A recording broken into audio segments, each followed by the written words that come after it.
Welcome to another episode of the Hip Hop Uncensored podcast. I'm your brother, old guy from Hip Hop News Uncensored, and sitting across from me is my co-host. What up, y'all? It's your man Sam, and CEO of Viral Hip Hop News, in the building for a very special edition of the Hip Hop Uncensored podcast. We got a special guest in the building, and it couldn't be a perfect time. We got the good brother Judge Joe Brown on the podcast. How you doing today, sir? All right, young man. The judge is in the house, I guess. So, all right, let's go do what we do. Yes, sir. Man, it's a long time coming. We've been doing this for a couple years now, and you've definitely been on our list. So we are honored to have you on. And like you said, let's get right to it. It's a lot going on in this world right now, Judge. It's some craziness. Obviously, Kanye is in the building and making a lot of noise out here in these streets. But before we get to all that, how do you feel about just 2022 in general at totality and how everything's going in our world in America right now? About 4 years ago, I said we needed to do something to heighten the contradictions so people can see what's really going on. Well, that's happening. And one of the things that I think is the biggest threat going right now is what we're doing to suppress free speech. What they're trying to do to Kanye is an example of that. I mean, what he said, hey, that's supposed to hurt somebody's feelings? Well, too damn bad. I mean, but the example is he's looking at something and he sees it on screen, right? So people get it. Let's say it's the Super Bowl and they've got a controversial play. Did the guy catch the pass inbounds, making it a first down, or does the ball go over to the other team? So they're showing the replay and people are sitting around, a bunch of them looking at different televisions in the same house and go, man, dude was inside, man. He was inbounds, man. No, he wasn't, man. Dude's foot was out, man. You saw that. Right. And see, you're supposed to make something like that liable for damages. What the hell are we coming to? And see, the other thing that I do not like about this George Floyd bit is there's other stuff that was not put out there much, but it showed. There was video, for example, before all this broke down and him getting put on the ground. There's this young black guy out there saying, hey, man, mister, I don't know you. They're going to take this money out of my check, man. I can't afford this. See, Floyd passed a $20 bill to get fentanyl. And he passed this counterfeit bill on this young brother at the store, the cupcake shop. So the young brother's going to have to pay that $20 out of his paycheck. So he said, man, I can't afford that, man. Would you get the money back, man? And he basically gets told to get lost. So, I mean, that ain't right either. Right. And fentanyl is a bitch, man. I had cancer last year. They tell me I beat it. But they gave me fentanyl, and it says big as daylight on the container. It's in red. It says, warning, this reduces your respiratory function sometimes dangerously. Wow. And what was going on in this thing, and I'll just tell you, forget commenting on what was going on there. I had this done to me, demonstrated by my late brother, the Grand Master of Martial Arts, the late, great Dr. Clifford Stewart. My brother died last year.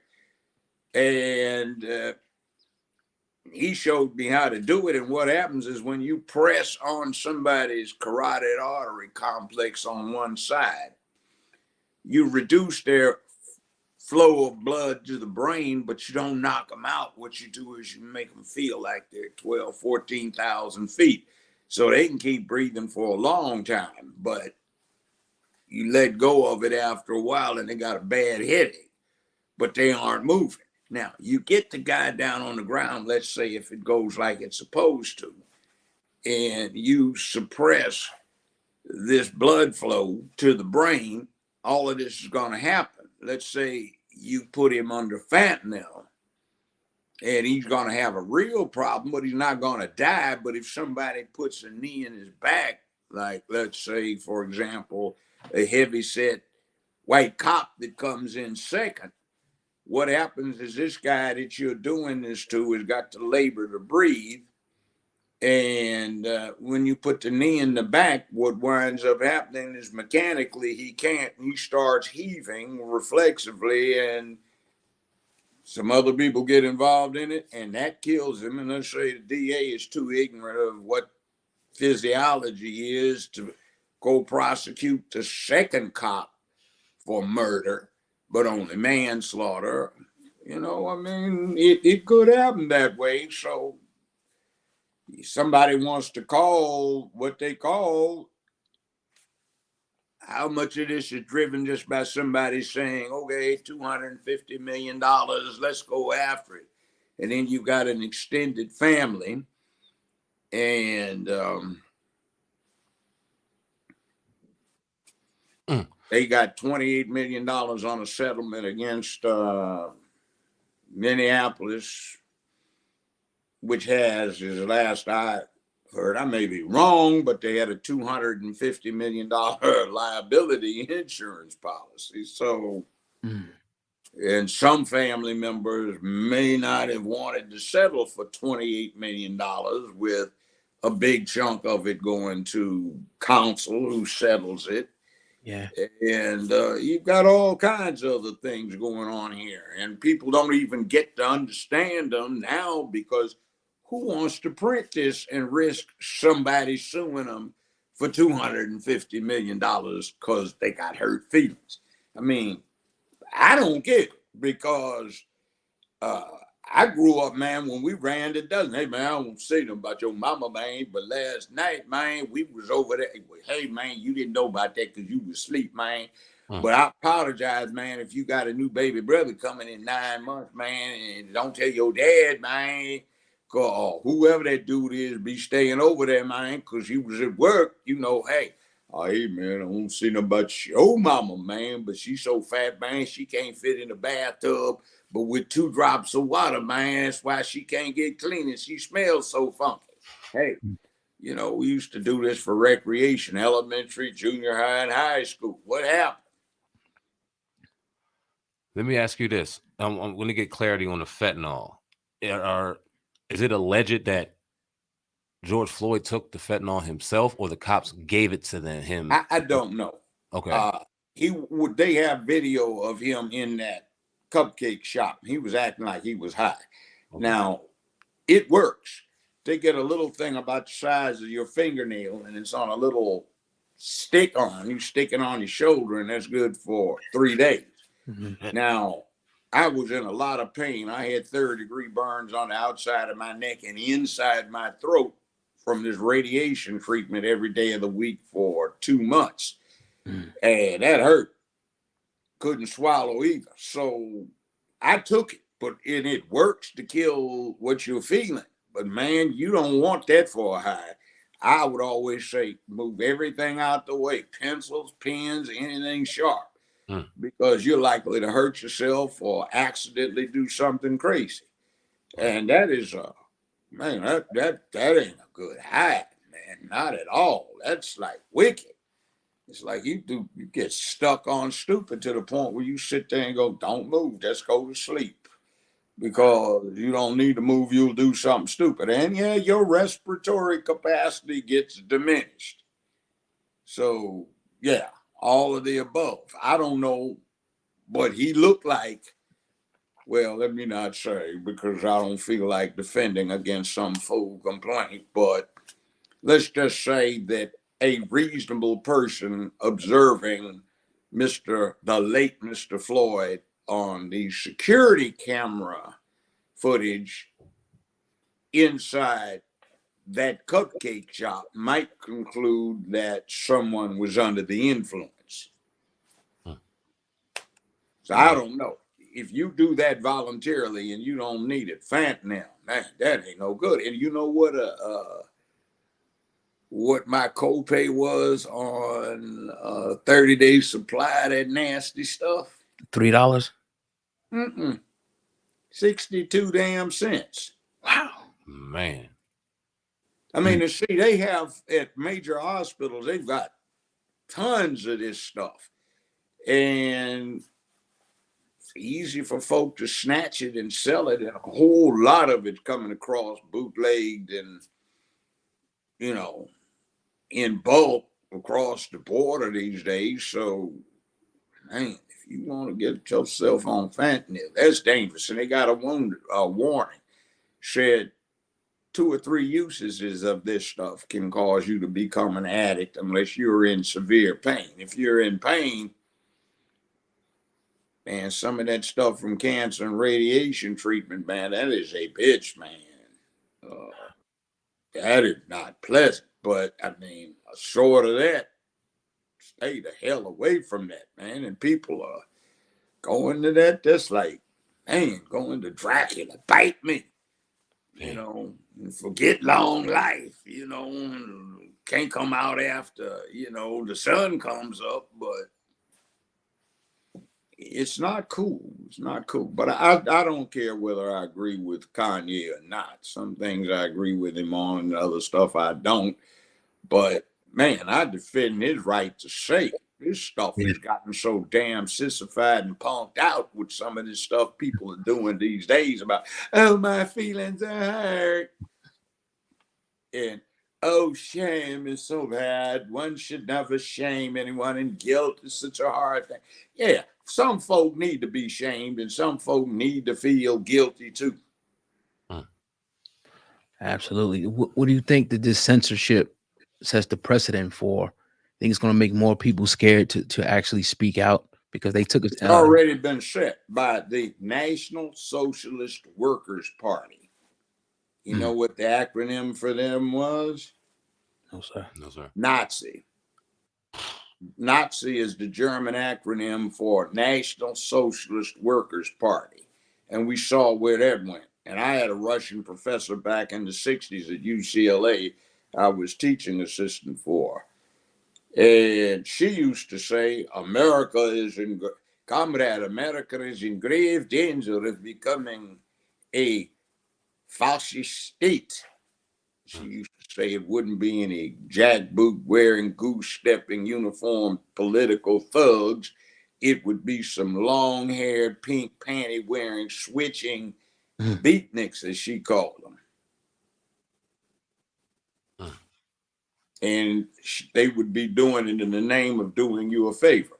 See, when you have people that have had 50 years worth of running the entertainment and news industry or taking control of it and spreading propaganda, there's this thing that the Nazis knew, which was called tell a lie long enough and loud enough, you can get anybody to believe it. And they've been telling it for 50 years and insidiously interjecting a point of view into the mix so that they flip the script. What they're guilty of, they accuse and get other folk to believe they're guilty of. They get the target to thinking in the terms that they want you to think. And that's one where I get a lot of young folk your age upset when I get on this N word.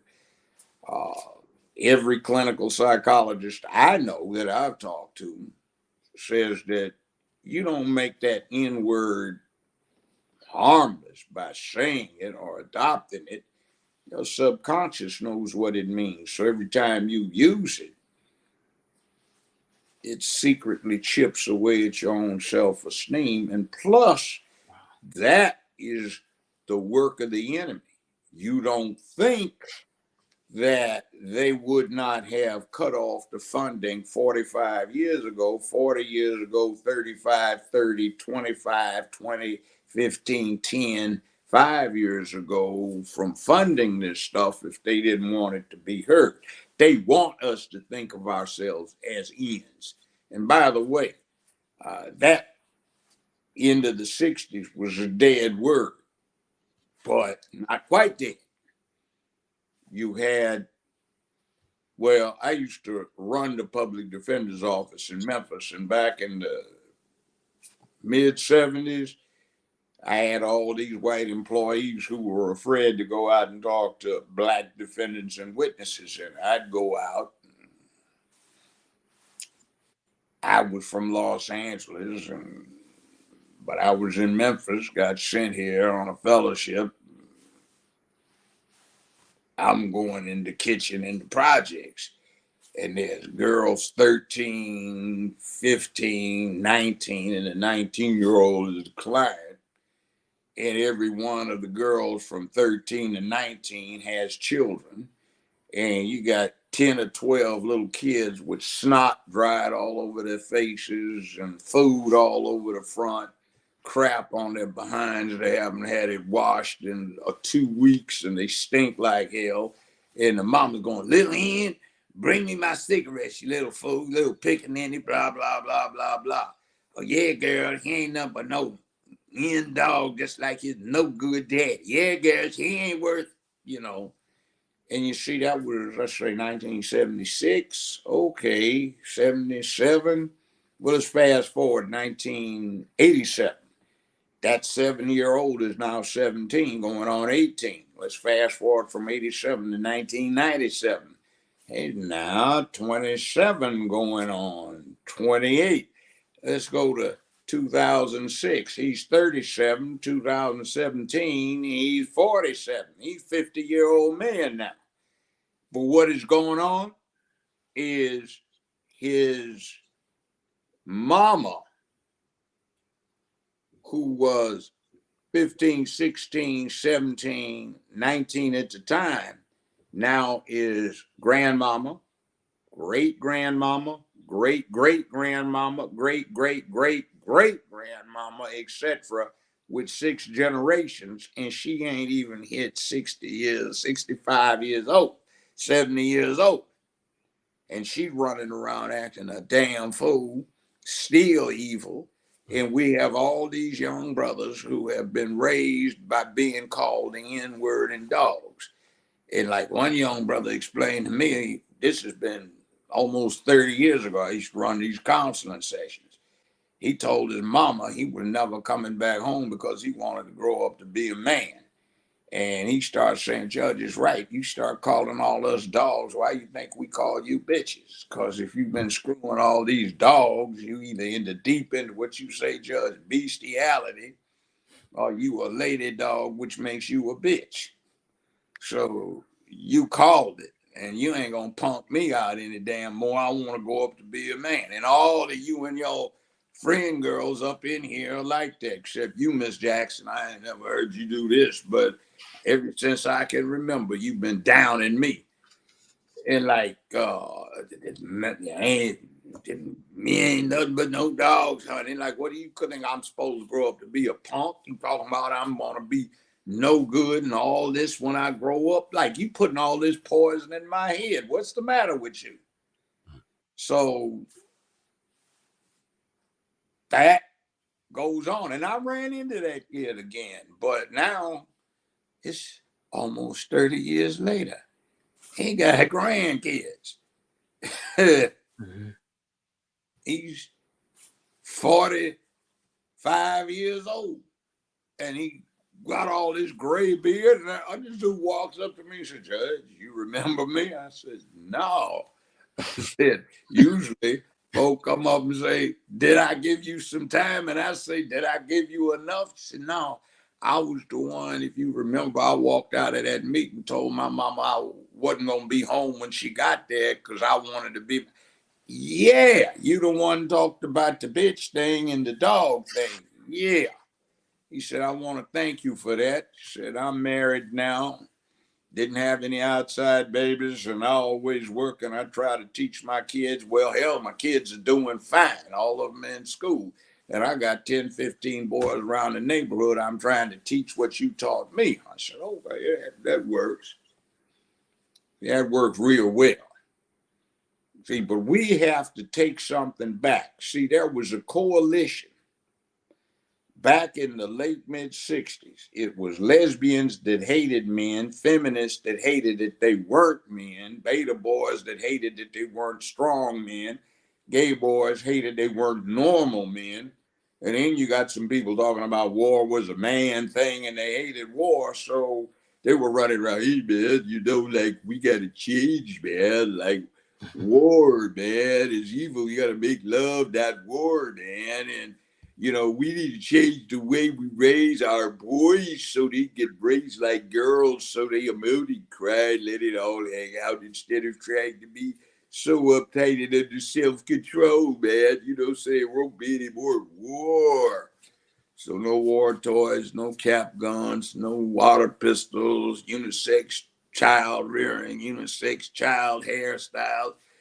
The girls that were black start putting braids in their boys' hair instead of dreads, and the white boys, they started wearing long curled hair with pigtails in it, and the girls started getting butch haircuts, and the boys were playing with what's the male Barbie thing they got, and playing with Barbie and G.I. Joe and dolls and all this other crap. It just got out of hand. So it's led down the rabbit hole. And some of the things I hear, I'd never heard before, but I've heard them develop. And I said, man, I took propaganda for a year at UCLA, 3 classes worth. We were on a quarter system. And I said, man, they ran this game tough. And see, I know how to run it the other way. My brother, Grandmaster Ken Decker, Clifford Stewart, and another brother, Grandmaster of Martial Arts, Ron Chappelle, Dr. Chappelle now, and myself. We used to run Trinity Avenue Elementary School playground in the LA City school system.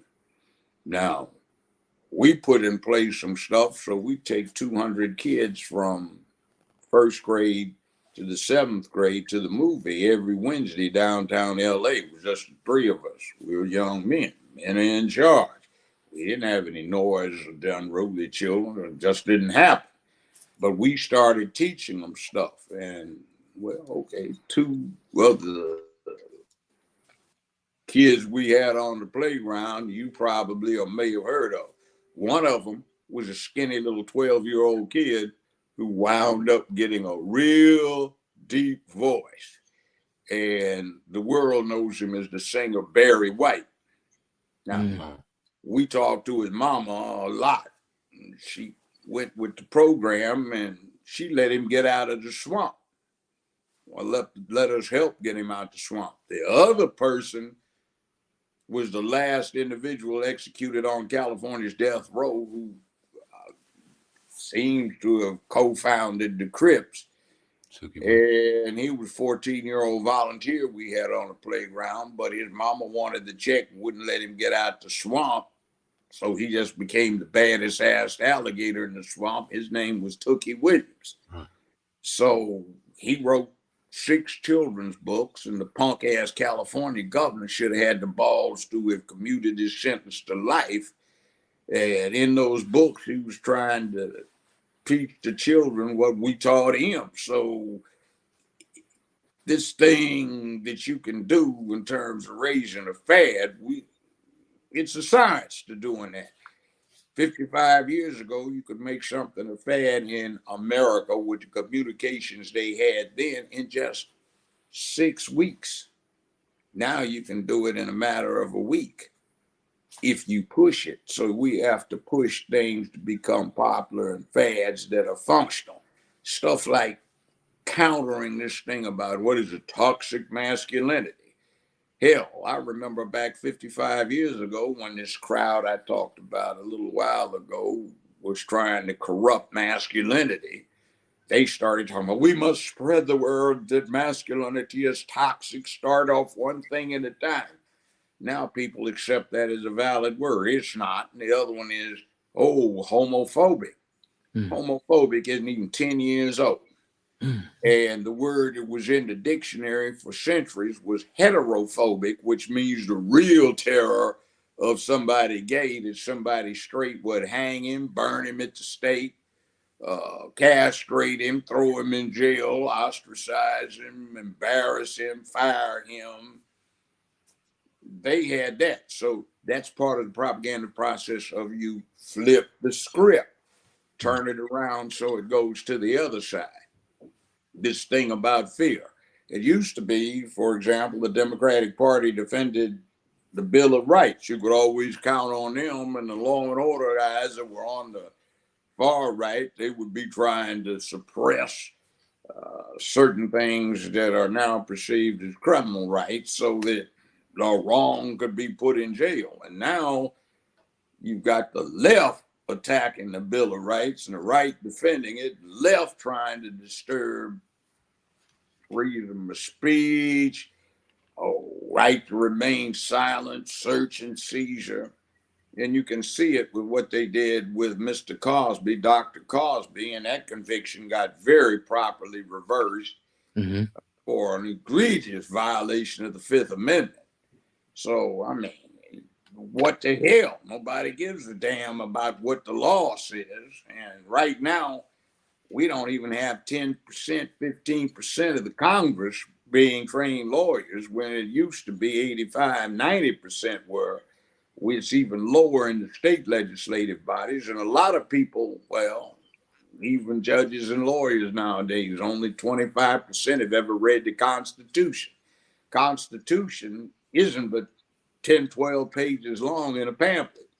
It's a lot shorter than what you have to read to pass your driving test, or at least a written test to get your driver's license. So people need to understand what that says. Now, we get stuck on stupid. Excuse the judge for pontificating. I guess that's kind of what I did for a long time. Nah, no worries, brother. Do your thing. Yeah, I want to ask you. That kind of leads me to the Willie Lynch letter. I seen you did a video. There's not a Willie Lynch letter. There are letters. Okay. Now, I just happen to have lost a lot of sleep back 51 or 2 years ago when I had an internship at a DC think tank. And I had to sit in the Library of Congress and study the so-called slave pamphlets that were on microfilm. And Willie Lynch started off with his earliest publication. I think it was 1708 they had in Congress. And he wrote a series of letters that were really printed pamphlets. Okay. And he was in Bermuda.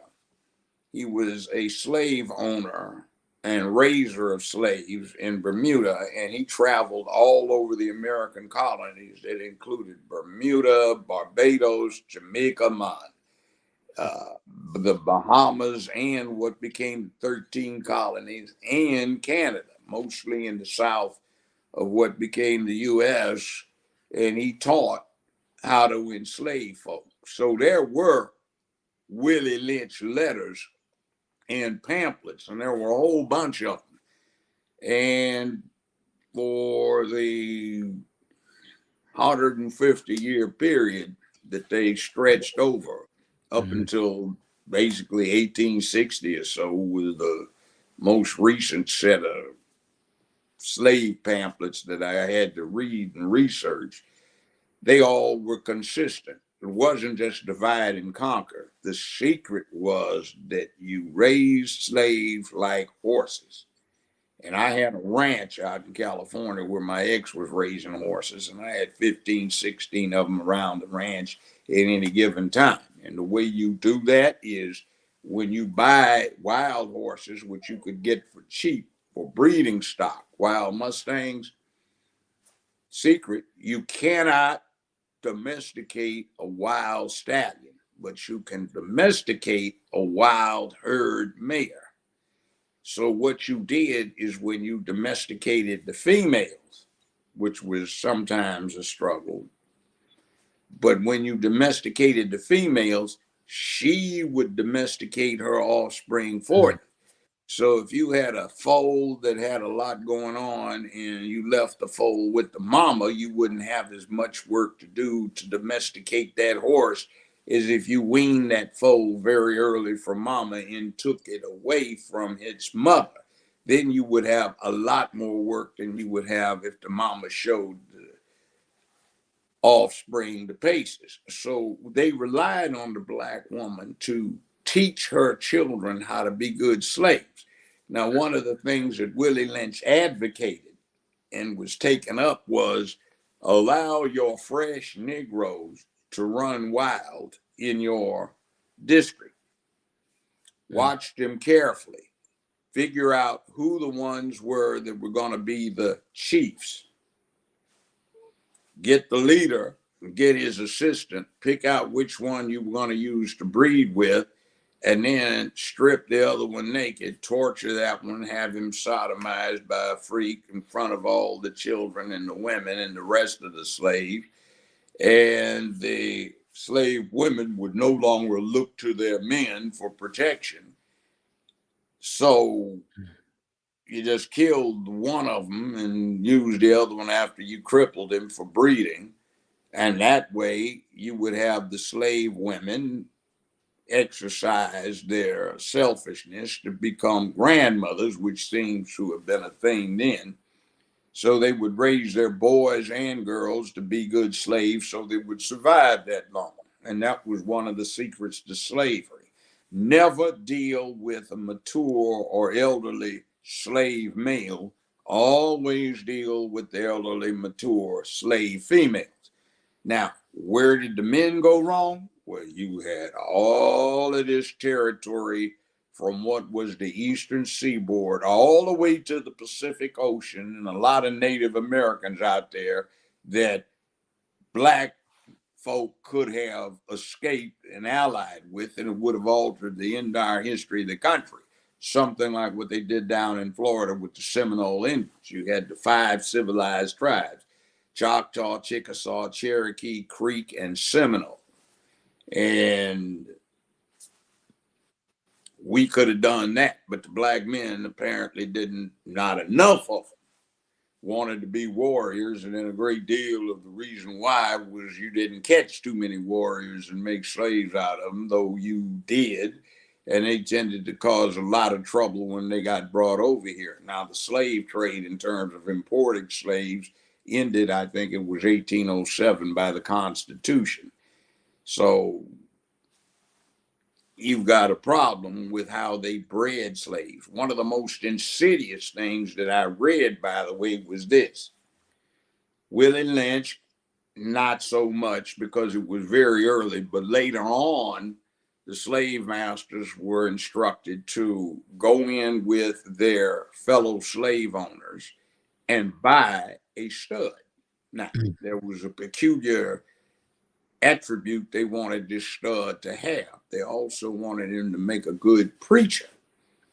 So make the stud the preacher and allow slave marriage. So the slave male would find out that when his female wife, well, his wife was believed to be in heat, the slave masters would bring over the stud preacher to sleep with his wife, often on his pallet in his hovel. Wow. And that would do what now would be called demoralizing him. And the slave masters were told to attend the services regularly, not so much to eavesdrop on what the slaves were up to, but to watch this. And this was in those pamphlets over and over. When one of the slave women got happy and got to shouting and rolling on the floor and thrashing around, now they call it getting the spirit. They did then too.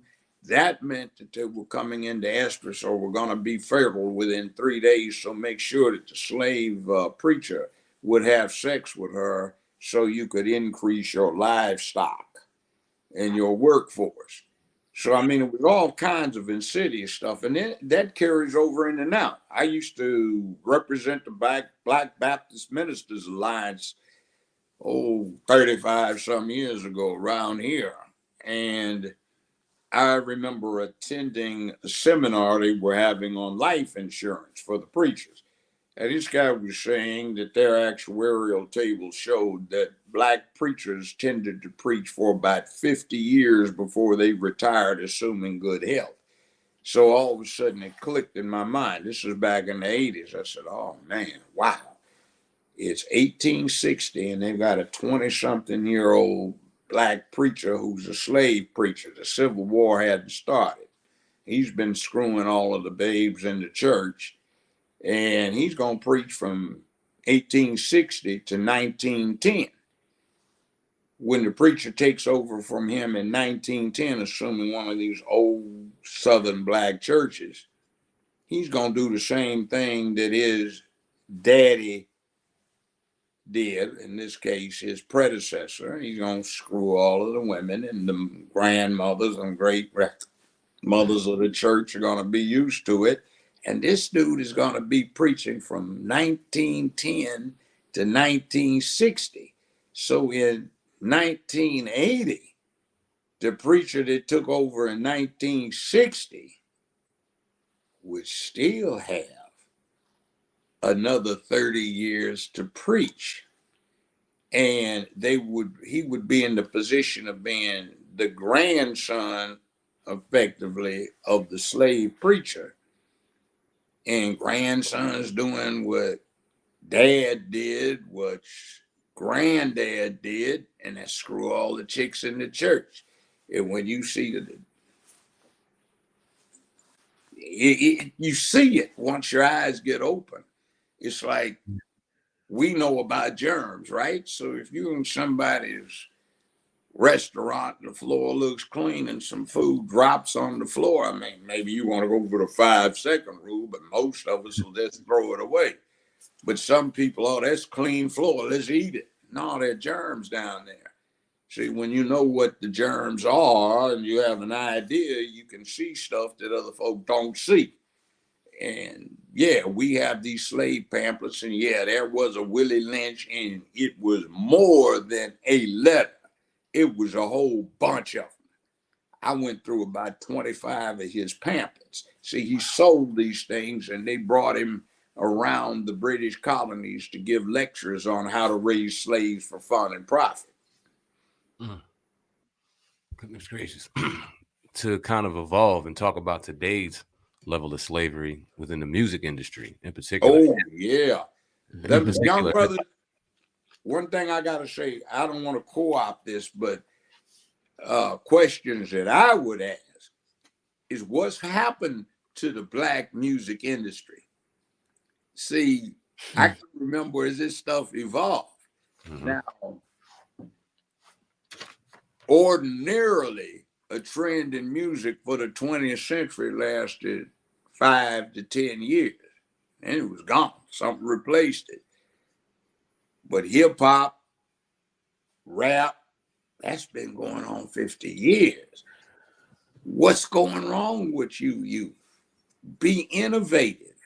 But then again, the money behind this, and whoops, I don't want to go get somebody Kanye mad, not mad at Kanye, but some people upset, is we've got a problem now with emasculation, and it's not just us, it's spread around the Western industrialized world.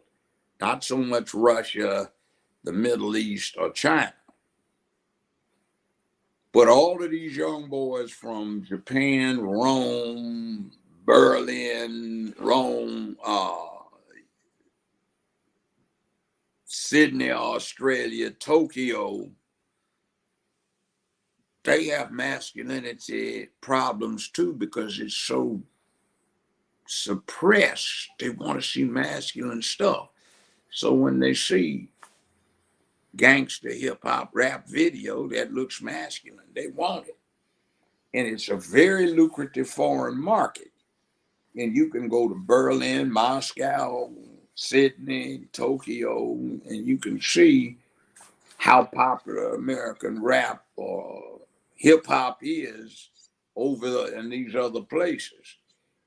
And it sells well, but they don't dance too well. They still do that jump up and down techno lame stuff, but they don't want things to change. So the people that run the finance don't want the music to change, and they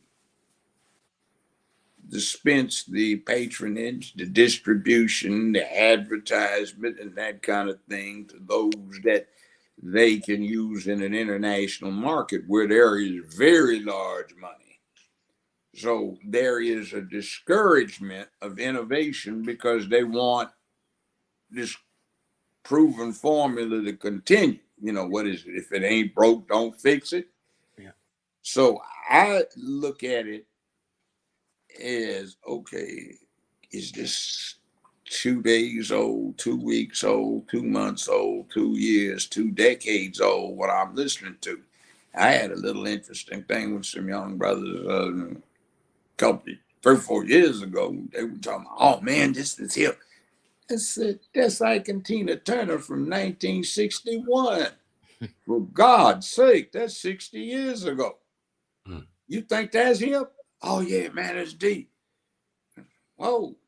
And you go into a nightclub, I can still dance. I can throw down. Really, I can. Always have been. But I walk in a nightclub and I say, you know what's bad here? Everybody from 21 years old who can get up in here to 75, 81 years old can do the same dances. Maybe not as well, but they know what they're doing and they're familiar with the music. There is no way in hell my parents would have been familiar with what I was doing, or we would have expected them to be familiar with what I was doing when I was 20 something, let alone what their grandparents were doing. But you know, nowadays, you listen to the elevator music, and I'm going, man, that's, oh man, Smokey came out with that in 1959. So did Argentina. And that one that people don't even recognize, that's a 1961 James Brown. Who's that? I don't know. Never heard, because you don't recognize it, but it is the same. So we need some creativity and we need some breakaway, and you guys are going to have to get up off this shit about you don't want to rock the boat. You're going to have to rock the hell out of it and start putting some message out there. I can remember a thing we used to dance to back in 1959. Got a job, shout-a-da-da. You hear anybody talking about got a job now? Nah. Except pimping and selling, moving grams, and got hoes running. Yeah, for sure. I want to get your thoughts real quick on reparations. It's good. You think it'll ever happen? No, it already did. January 16th, 1865, General William Tecumseh Sherman signed an order in his military district directing that each freed, married black man receive 40 acres of confiscated rebel land and 1 army mule. His only superior, General Ulysses Simpson Grant, actually Simpson Ulysses Grant, but they reversed it, U.S. Grant, approved it. President Abraham Lincoln approved it. The House and the Senate approved it and financed it and was working well. Then Lincoln got assassinated. And a Democratic president, Johnson from Tennessee, took over. And he decided he did not want his buddies to lose their land. And in June 1865, he signed an order revoking that. He could because it was still a military district and he was commander in chief. They tried to bring it back up. It didn't work. And my grandfather, I remember him talking to me, and I read a journal he left me. He was born in 1850.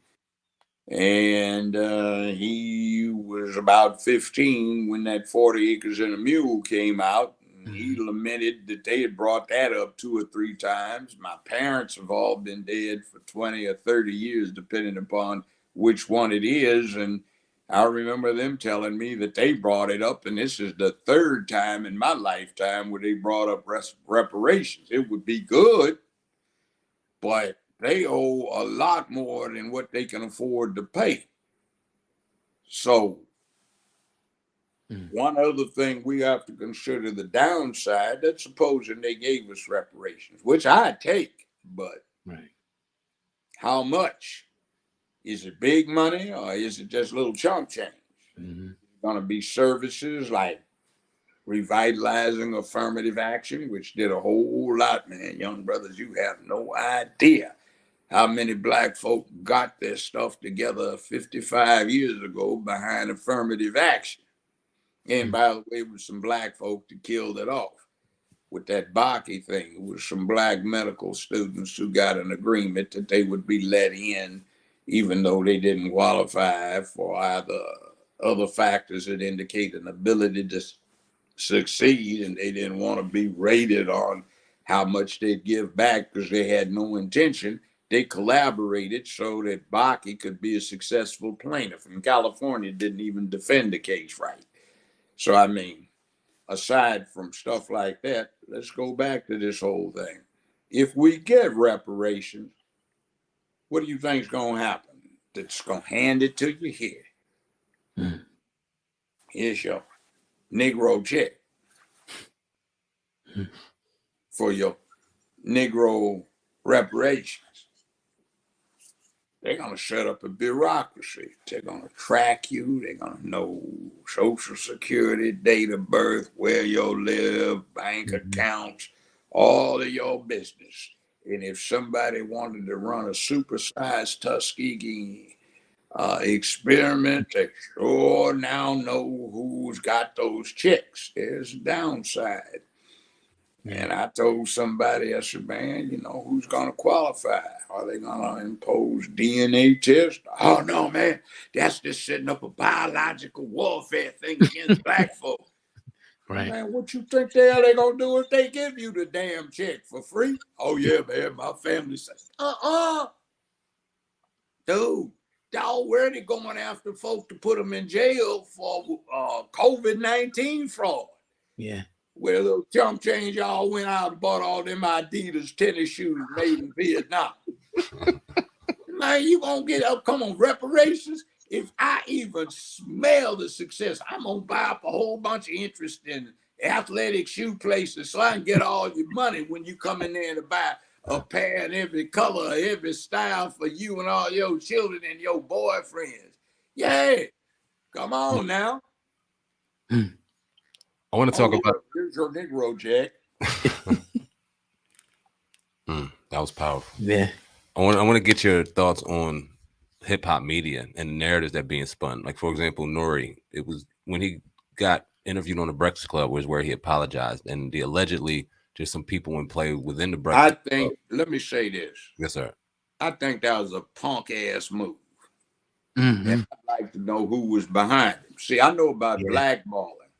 Yeah. But you see, I broke in and I had this show for 15 years, this TV show, but I was in my 50s and I had a life.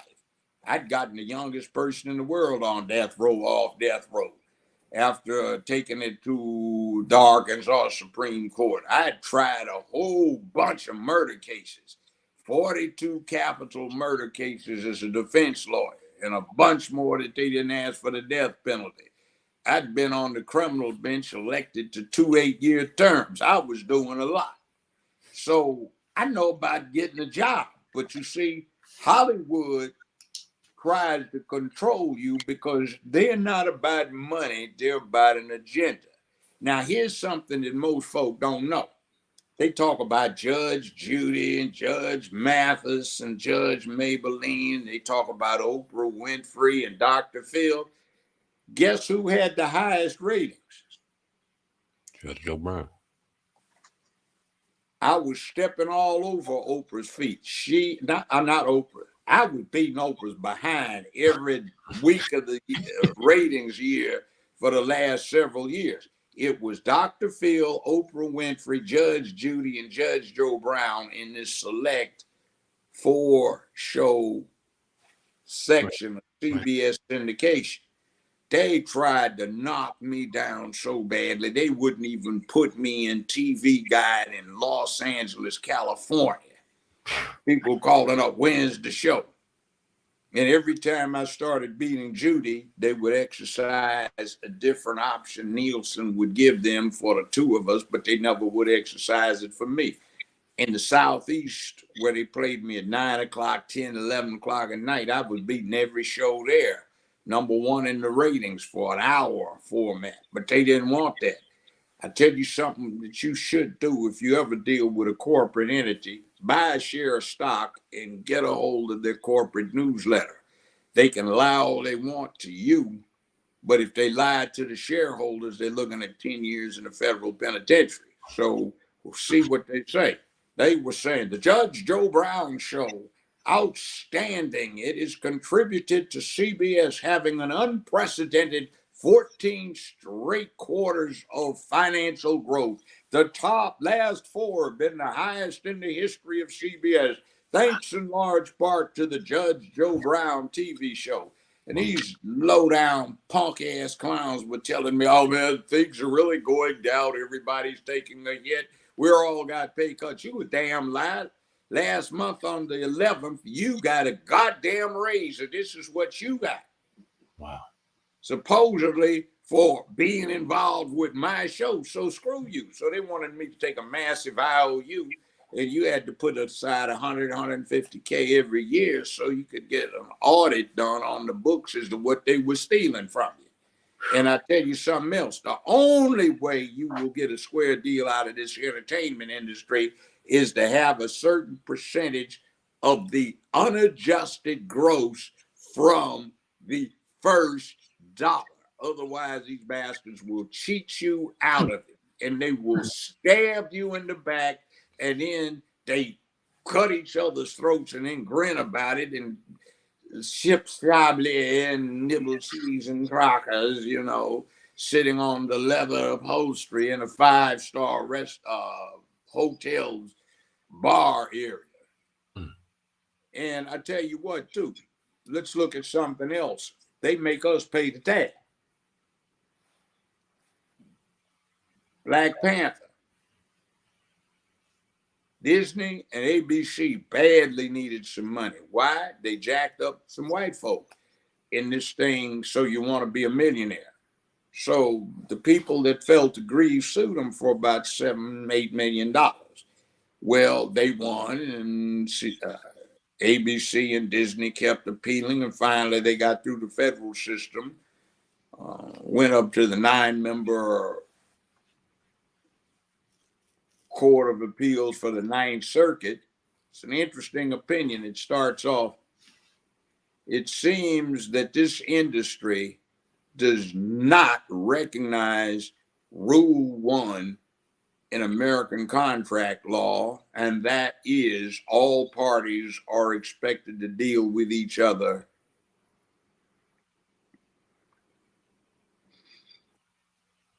well, taking the language, just straight up and be honest, in good faith.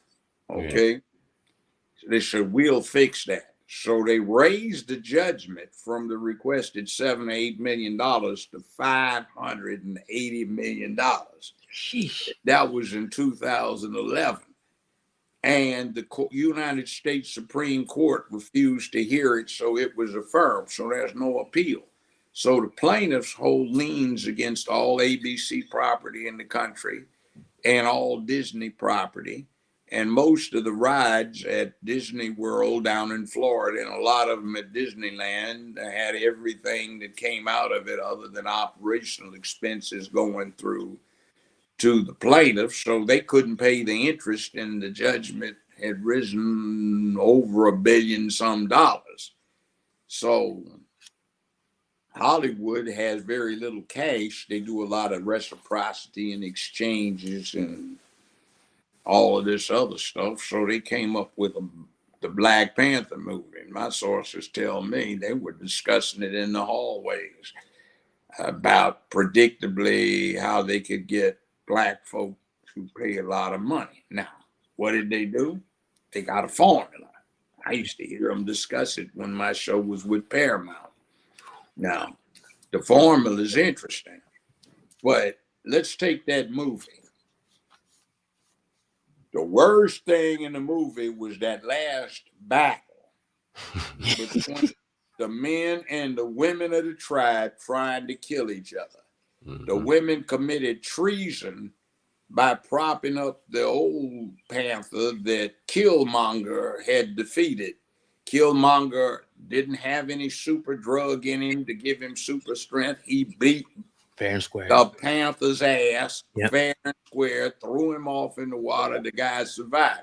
Well, the babes committed treason against the rules of the culture, and they go to help him. Now, who did they go to enlist in their effort to overthrow the now rightful Killmonger?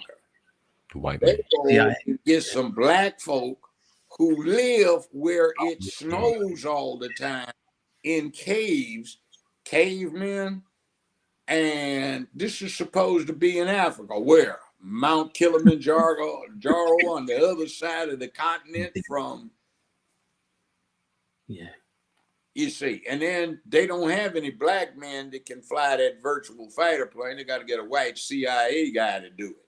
And you don't see any black men doing a damn thing except in the background as spectators are pushing a cart. They got that guy with the big lip disc in who's some kind of preacher stand-in. Yeah, they got that, but the mama runs things, the aunt runs things. His bodyguards are actually his keepers who tell him and nag him about what to do and not to do. And he runs around in some tights playing vigilante.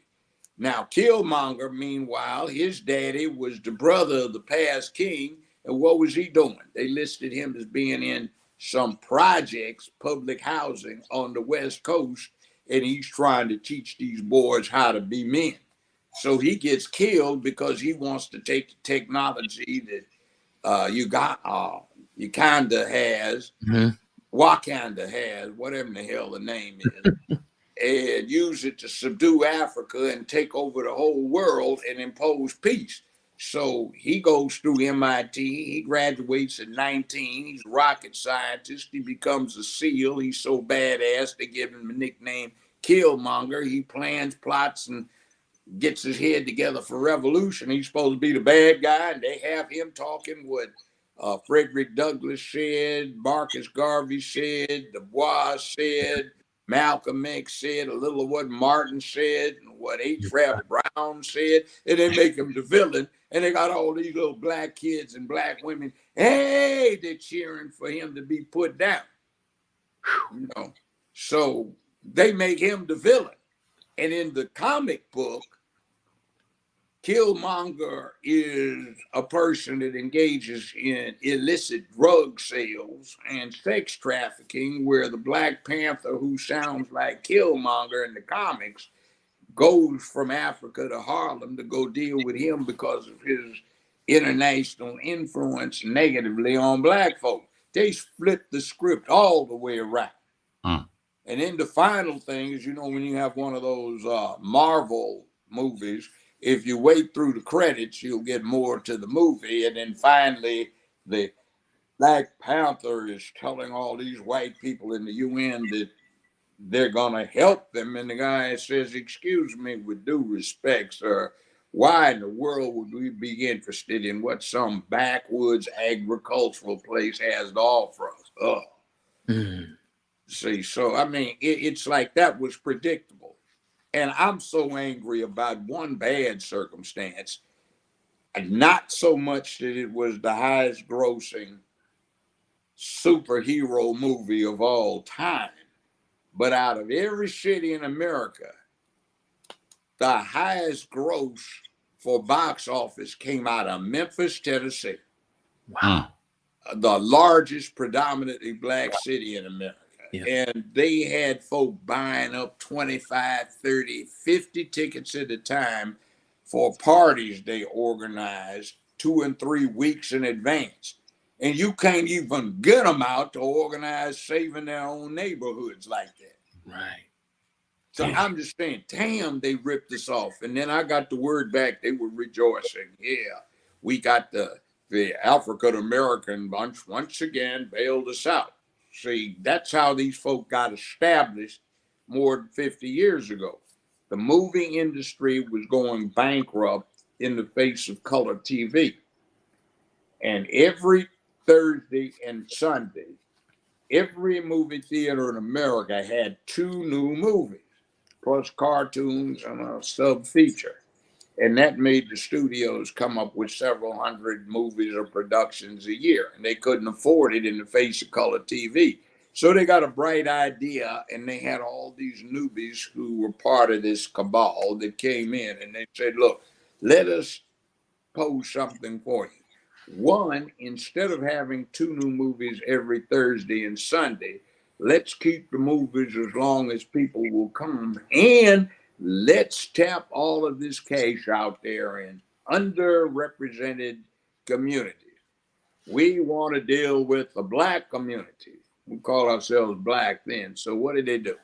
Said, we're not going to give them all of these things we give white people because they can't see themselves being leaders and businessmen, all of this, that, and the other. We need to appeal to the lowest common denominator. So let them be caught up in our glorification of pimps, hoes, drug dealers, gangsters, robbers, murderers, burglars, and every kind of punk ass whatever we can think of, and get all of their money. And then they had, what is it, Black Caesar, had a football player, Fred the Hammer Williams. And he played this drug dealer who was also a hitman, and he rides off into the sunrise smoking a big cigar after they had this shootout in Long Beach, and no LAPD, no sirens or nothing, and the place is full of dead folk after this shootout. All right. And then 18 months later, they have, what is it, Superfly, Rod O'Neal with a wig on top and his hair pressed, driving a pimp mobile, selling coke. Yeah, man, we got to get into this coke, man. That's some deep shit, man. And Freddie's dead, but Superfly is what it is. And Rod O'Neal's characters, they do 5 more movies in the franchise, and everybody switched from wearing dashikis and afros and beards, and now broad collar platforms, fried their hair again, driving pimp mobiles, talking about, yeah, man, about that cane, man. And the FBI started flooding the neighborhoods with coke. And then you got the jackass in chief sitting in the White House. He in 1977 and 79 and 81 with John B. Stennis and Eastland, James O. Eastland, and Byrd. All these racist Klansmen, they started putting stuff in place, and Biden was going around saying, 1 rock will get you 5 years in a federal penitentiary, and that means the whole 60 months, not just a few months. 1 rock, and you got that crap going in because that came off of Freebase. Then you got that crackhead Hunter Biden son of his. So, right. You see that dude's teeth, man? Damn, he must have been doing crystal meth too on top of the crack. That dude's teeth rotten as hell. Looked like he came out the Middle Ages someplace, somewhere down on a country ass farm, down in a swamp somewhere, down in Louisiana. I kind of got a 2-part question to add on to the whole Black Panther thing. One will be part 2 of the movie. It seems like it's like a woman thing going on with that, especially the cover. And then the death of Chadwick Boseman. They say he died from cancer. Obviously, it looked like it. Do you think that has any... Yeah. Could you speak on that? Well, let me put it this way. Did you see the movie Jackie Robinson, 42? See the one on Thurgood Marshall? See the one on Joe Louis? Did you see Gods of Egypt? Didn't see that one. No. See it. Okay. Somebody plays the flamer in that, who is the god of wisdom. I mean, just flaming. You can feel the heat all the way back in the 37th row of the theater. That's part of this thing where they identified the parts, not with the character, but the actor. So they're trying to push fluid gender. So this same person plays a badass boxer, a hell of a lawyer and civil rights activist who used to be known as Mr. Baseball because he always carried a baseball bat. He was notorious for warming somebody's head. That's Thurgood Marshall, and he always had a requirement when he went someplace, have me a 12 gauge and a carton of buckshot. So if it comes to that, we can deal with it. And Mr. Baseball, number 42, 44, 42, yeah. Mm-hmm. And you see, you can be flamer, you can be boxer, you can be baseball player, you can be brilliant scholar. That's what they did, or you can be superhero. So that's what they were doing. And this movie, the next one coming up, it's like Woman King. Yeah. Oh, that's really poisonous. You know what the story is behind that? First off, there was no woman king. They had a queen, but there was an active king. There were three brothers, blood kin in Dahomey. And they were tribal nobility. Well, the tribe in question was paying tribute to the Yoruba up north of them in Nigeria. So they hooked up a deal with the white folk, the Dutch and the English, to supply large number of slaves for them. What they did is interesting. They had every guy who was an official or a war chief countered by a woman counterpart who was close to him by kinship or something.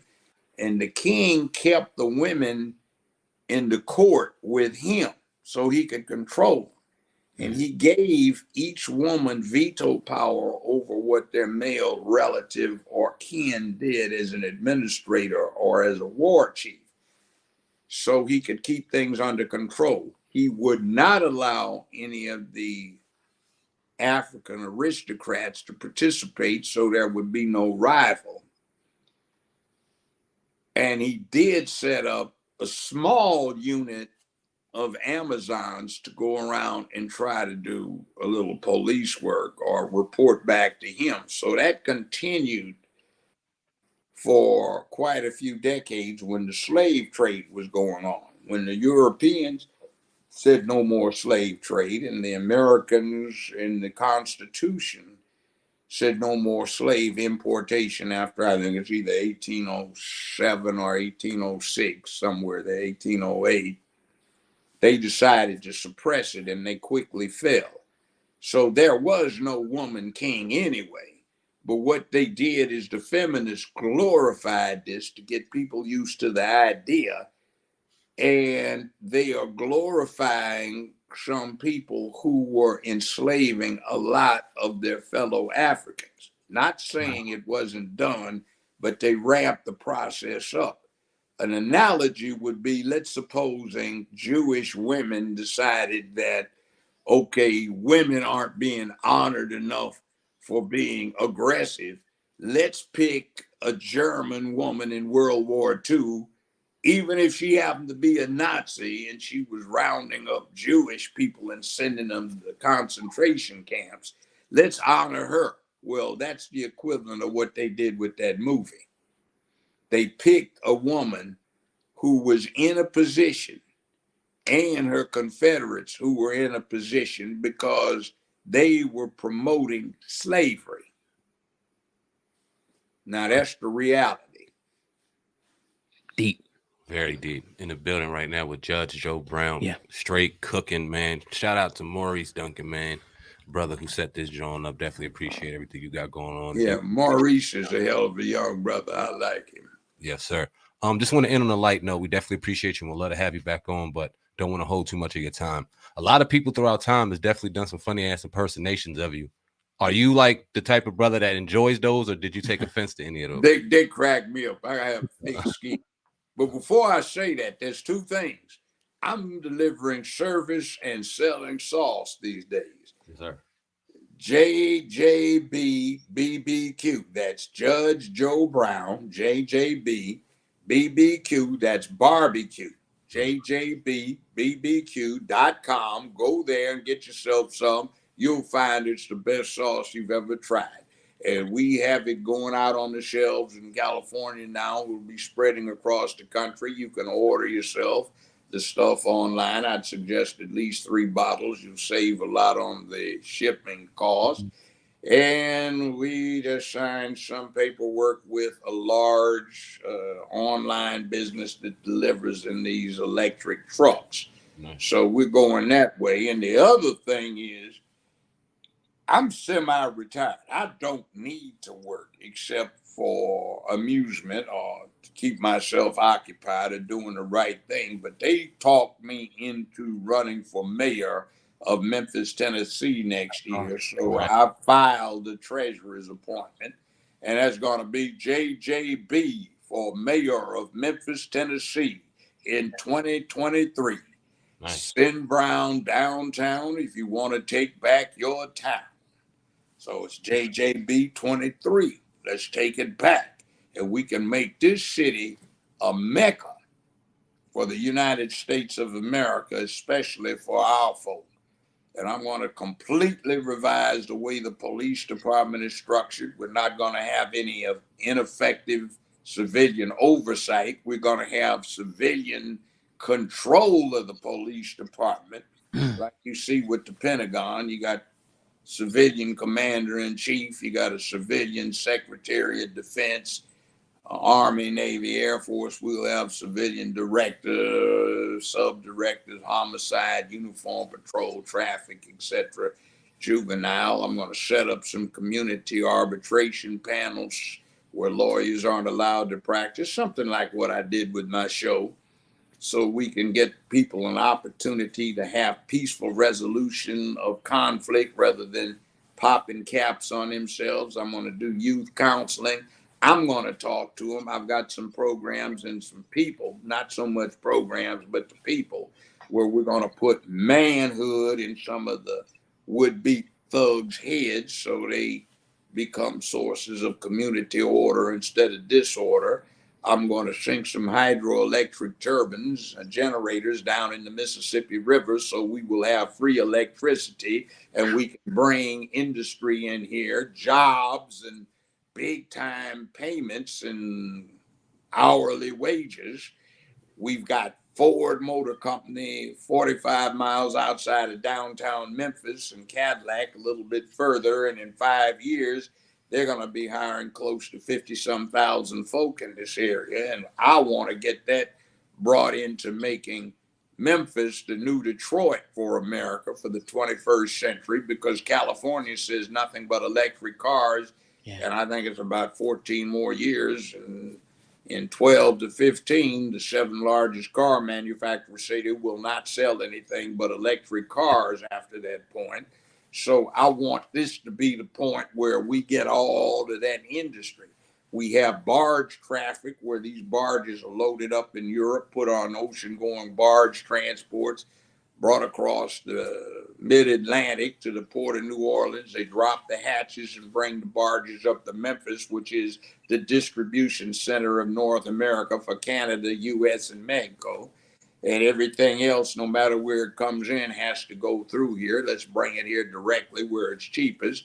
So we want to bring in more industry from Europe, raw materials where they can be manufactured here with electricity, sell that from New Orleans to Louisville to Chicago and all other points, make a hell of a profit about it. And another thing, when Asia makes these cars, Korea with Hyundai and, Japan, Toyota, Mitsubishi, Lexus, Honda and all of that, instead of shipping it from there to the West Coast to the port of Long Beach in Los Angeles, let's save them 9-some thousand miles and they go through the Indian Ocean, the Suez Canal, the Mediterranean, and then up to Memphis where they get directly in the center and they don't have to ship it 2,000 miles by train from Long Beach to Memphis to get in the distribution net. We can have a great thing here.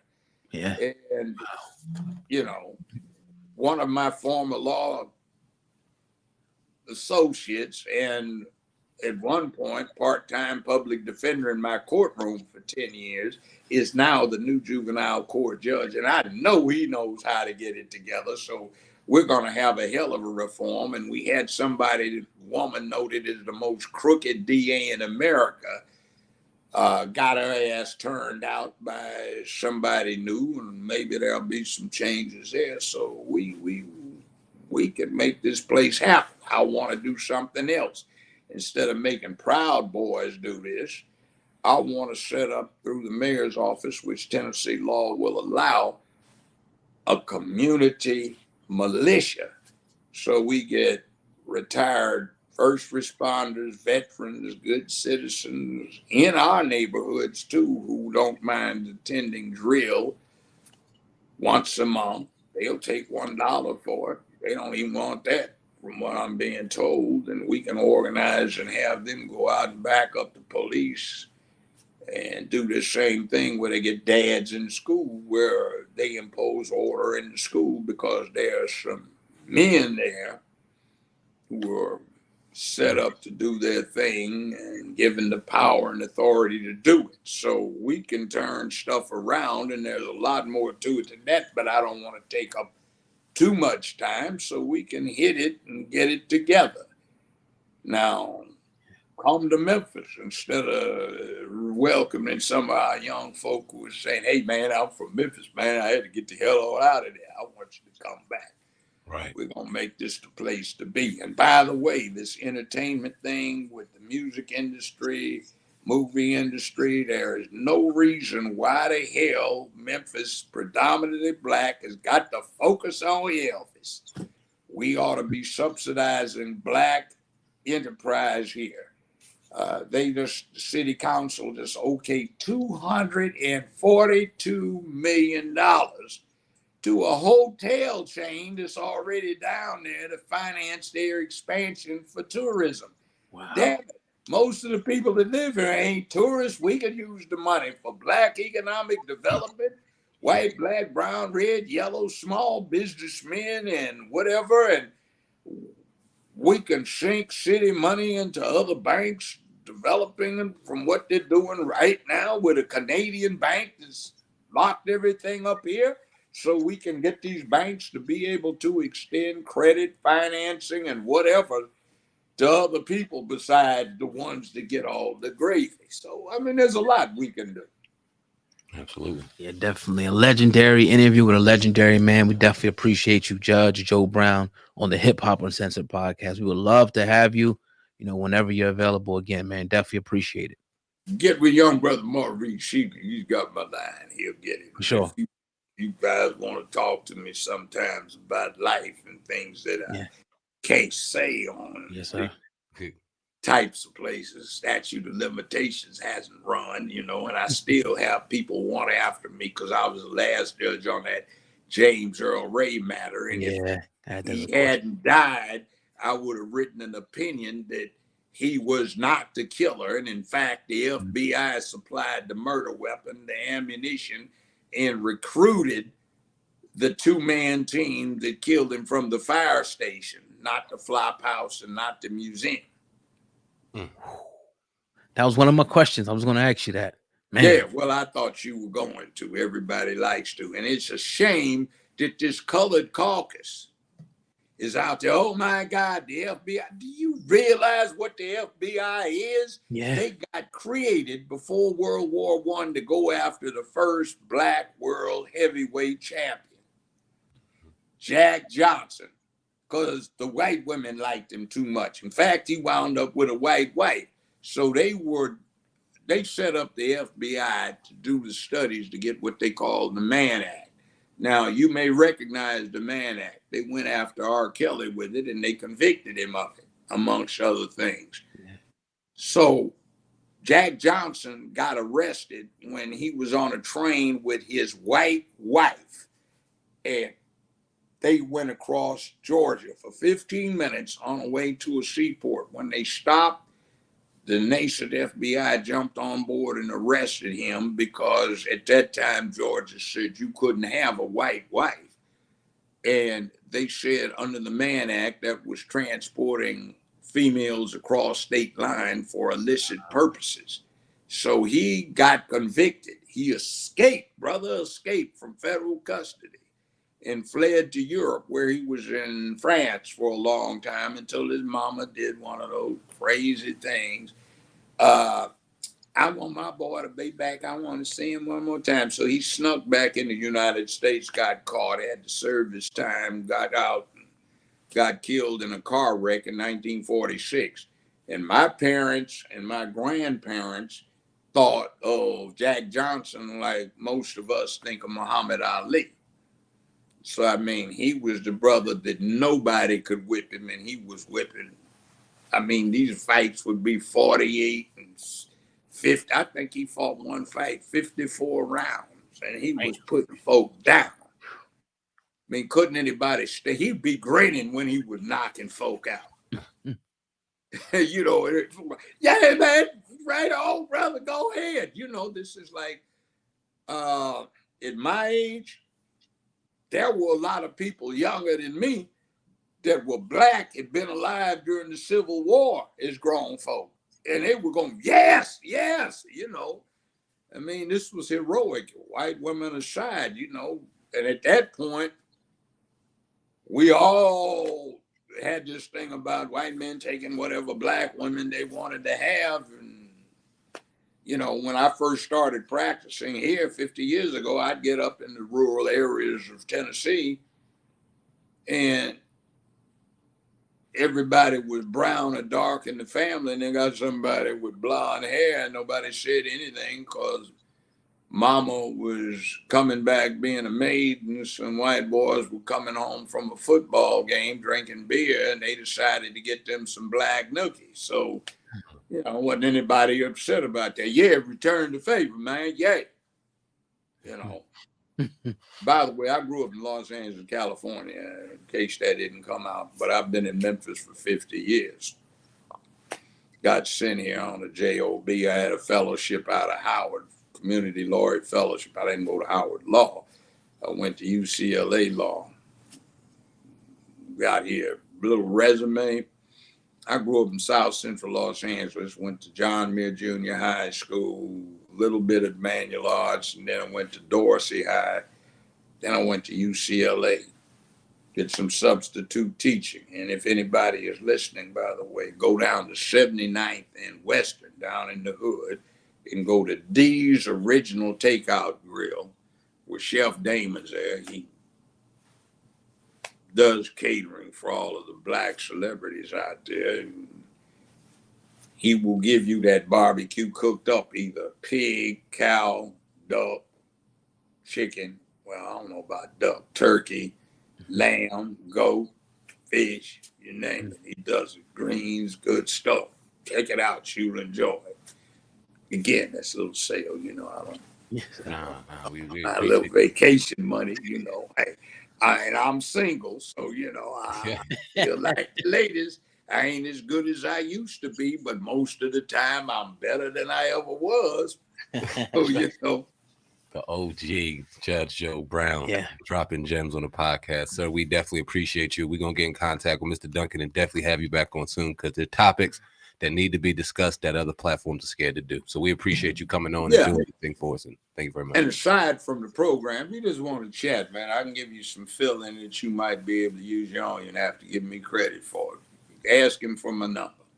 Send me a text. Let me know who you are so I can get my phone to let you come through. But anyway, man, it's been fun. Sorry for pontificating, but that's what we old folk do. We got to spread what we know before we stop breathing. You know? No, we appreciate it. We appreciate the wisdom and pray that we get it one more time, man. Thank you, Judge Joe Brown on the Hip Hop Etc. podcast. Salute. Thank you, sir.